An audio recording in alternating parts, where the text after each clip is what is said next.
بسم اللہ الرحمن الرحیم۔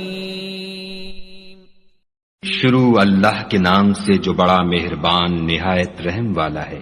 ان فرشتوں کی قسم جو ڈوب کر کھینچ لیتے ہیں اور ان کی جو آسانی سے کھول دیتے ہیں اور ان کی جو تیرتے پھرتے ہیں پھر لپک کر آگے بڑھتے ہیں، پھر دنیا کے کاموں کا انتظام کرتے ہیں کہ وہ دن آ کر رہے گا جس دن زمین کو بھونچال آئے گا، پھر اس کے پیچھے اور بھونچال آئے گا۔ اس دن لوگوں کے دل خائف ہو رہے ہوں گے اور آنکھیں جھکی ہوئی۔ کافر کہتے ہیں کیا ہم الٹے پاؤں پھر لوٹیں گے؟ بھلا جب ہم کھوکھلی ہڈیاں ہو جائیں گے تو پھر زندہ کیے جائیں گے؟ کہتے ہیں کہ یہ لوٹنا تو موجب زیاں ہے، وہ تو صرف ایک ڈانٹ ہوگی۔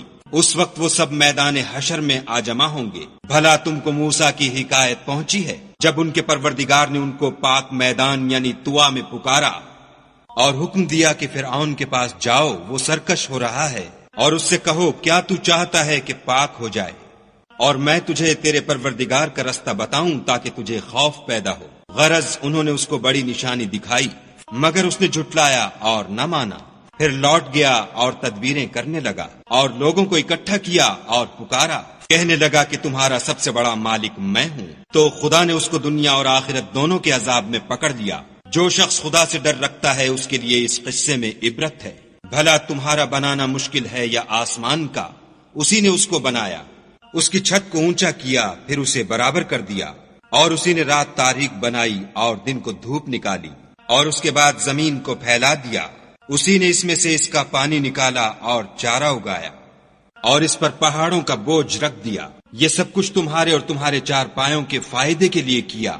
تو جب بڑی آفت آئے گی اس دن انسان اپنے کاموں کو یاد کرے گا اور دوزخ دیکھنے والے کے سامنے نکال کر رکھ دی جائے گی۔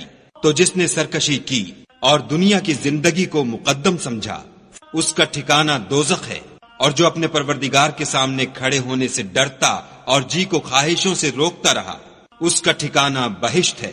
اے پیغمبر صلی اللہ علیہ وآلہ وسلم، لوگ تم سے قیامت کے بارے میں پوچھتے ہیں کہ اس کا وقوع کب ہوگا، سو تم اس کے ذکر سے کس فکر میں ہو؟ اس کا منتہا یعنی واقع ہونے کا وقت تمہارے پروردگار ہی کو معلوم ہے۔ جو شخص اس سے ڈر رکھتا ہے تم تو اسی کو ڈر سنانے والے ہو۔ جب وہ اس کو دیکھیں گے تو ایسا خیال کریں گے کہ گویا دنیا میں صرف ایک شام یا صبح رہے تھے۔